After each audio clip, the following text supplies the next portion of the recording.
सौर मंडल के। और आगे जो भी बचा हुआ है तो नेक्स्ट वीडियो में कंप्लीट करेंगे। एक पार्ट फर्स्ट जो है हमने एक वीडियो में कंप्लीट कर लिया है। एक वीडियो में पूरा हम नहीं पढ़ा पाएंगे क्योंकि यहाँ पर बोर्ड में भी जगह नहीं है। और अब सेकेंड जो है तो सेकेंड पार्ट में हम इसका जो भी नेक्स्ट पार्ट बचा हुआ है हम उसको पढ़ेंगे। इसके बाद हम आराम से ऐसे पढ़ते जाएंगे। फिर पृथ्वी की परतें पढ़ेंगे। अभी वायुमंडल की परतें पढ़ी थी, फिर पृथ्वी की परतें पढ़ेंगे। हम बेसिक ऐसे क्लियर करते जाएंगे।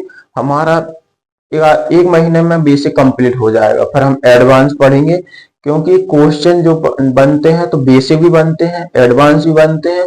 और दूसरी बात, जब हम बेसिक पढ़ेंगे तो एडवांस हमको बहुत अच्छे से समझ में आएगा। जब मान लीजिए अब हम नक्शा हम बेसिक में कंप्लीट करेंगे और वहां पर बता दिया कि वहां पर दर्रा पढ़ेंगे जबकि यहाँ पर ये दर्रा पाए जाते हैं। जब बेसिक कंप्लीट नहीं होगा तो हम एडवांस को याद नहीं कर पाएंगे और समस्या बहुत ज्यादा होगी। तो हमको आराम से पढ़ना है। अभी वैकेंसियां जो भी टीचिंग वाली तो अभी आने वाली हैं, जो जैसे मान लीजिए केवीएस की आने वाली है ना, एनवीएस की आने वाली है, एमपी टेट की आने वाली है। तो ज्योग्राफी से जो भी पीजीटी के लिए देंगे तो हम अभी समय है तो समय के रहते हुए हम क्या करेंगे, पहले हम बेसिक कंप्लीट कर लेंगे। जब हमारा ज्योग्राफी कंप्लीट हो जाएगा तो हम फिर पेडागोजी पढ़ेंगे। पेडागोजी से भी 40 नंबर का क्वेश्चन बनते हैं एनवीएस केवीएस में 40 नंबर का बनते हैं। तो इसलिए हम पहले क्या करेंगे, ज्योग्राफी अच्छी तरह से पढ़ेंगे फिर पेडागोजी चालू करेंगे। तो सबसे पहले हमको क्या करना है, बेसिक कंप्लीट करना है और हम स्लो स्लो कंप्लीट करेंगे तो हमारा सौर मंडल क्लियर हो गया। तो एक बार हम और रिवीजन कर लेते हैं जिससे हमको याद हो जाएगा पूरा, ठीक है। तो सौर मंडल क्या है? सौर मंडल है सूर्य के चारों ओर ग्रह और धूमकेतु उल्का पिंड चक्कर लगाते हैं, उसे हम सौर मंडल कहते हैं। सौर मंडल हो गया। सौर मंडल की खोज किसने की थी? सौर मंडल की खोज कॉपर ने किसने की थी? ठीक है। सौर मंडल में कितने ग्रह होते हैं? सौर मंडल में 8 ग्रह होते हैं। सौर मंडल का मुखिया कौन होता है? सौर मंडल का मुखिया सूर्य होता है। और सब 8 ग्रह होते हैं जिसमें से सूर्य के पास सबसे पहले कौन सा ग्रह पाया जाता है? बुध पाया जाता है। बुध, तो हम पहले क्रम से याद कर लेते हैं कि 8 ग्रह कौन कौन से होते हैं। बुध, शुक्र, पृथ्वी, याद हो गया, मंगल, बृहस्पति। ठीक है। बृहस्पति के बाद कौन सा आता है? बृहस्पति का शनि, है ना। फिर अरुण और वरुण। तो सूर्य के सबसे नजदीक में ग्रह कौन सा पाया जाता है? बुध ग्रह पाया जाता है। इसको कितना समय लगता है? घूर्ण करने पर 59 दिन का समय लगता है और परिक्रमा करने पर कितना लगता है? 88 दिन लगता है। और ये आकार में सबसे छोटा ग्रह है। फिर इसके बाद दूसरे नंबर में है जो शुक्र है, इसको घूर्ण करने पर 243 दिन का समय लगता है और परिक्रमा करने पर 255 का समय लगता है ना। और मैंने समझाया था कि बाकी 6 ग्रह जो है पश्चिम से पूर्व की ओर घूमते हैं, पर 2 ग्रह हैं कौन कौन से? शुक्र जो है पूर्व से पश्चिम की ओर, दूसरा ग्रह कौन सा है? अरुण है जो पूर्व से पश्चिम की ओर घूमता है ना। और शुक्र भी पूर्व से पश्चिम। और तीसरे नंबर में पृथ्वी जिसमें जीवन संभव है, इसको परिक्रमण करने पर कितना समय लगता है?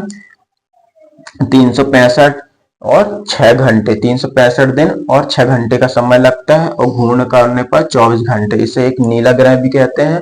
अपसौर और उपसौर भी बताया था।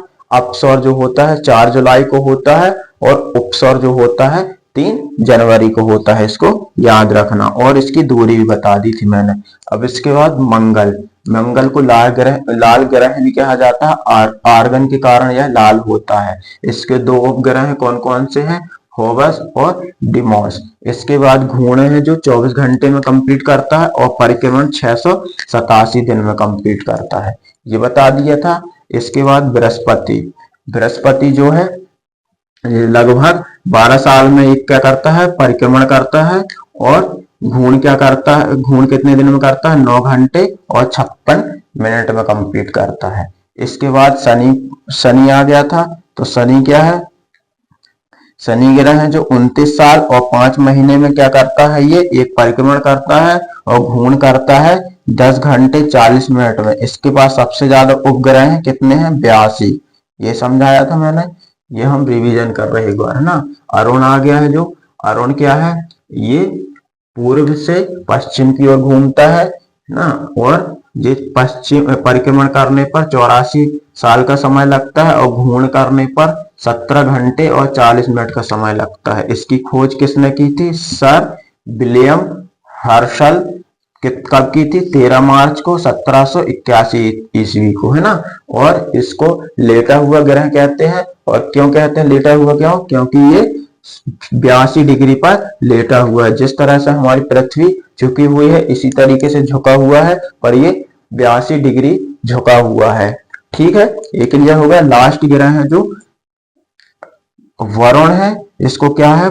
परिक्रमा करने पर 164 साल का समय लगता है और घूर्ण करने पर 16 घंटे 7 मिनट का समय लगता है। इसकी खोज किसने की थी? जॉन गले ने की थी। और कब की थी? 1846 को की थी, है ना। अब इसके बाद घटते क्रम में अगर देखा जाए तो सबसे पहले क्या आता है? बृहस्पति आता है, फिर शनि आता है, फिर अरुण आता है, वरुण आता है, पृथ्वी आती है, पृथ्वी का शुक्र आता है, मंगल आता है, बुध आता है। ये हमने सभी क्लियर कर लिया था। इसके बाद अब हम नेक्स्ट वीडियो पढ़ेंगे। अगर मेरी वीडियो अगर आपको पसंद आई हो और समझ में आता हो तो आप मेरे प्लेलिस्ट में जाकर, चैनल की प्लेलिस्ट में जाकर आप देख सकते हैं और आप शेयर भी कर सकते हैं और सब्सक्राइब करेंगे, जिससे आपका समय पर नोटिफिकेशन आ सकता है और क्लास आप देख सकते हैं और अच्छी तरह से आप क्या कर सकते हैं? तैयारी कर सकते हैं। ठीक है।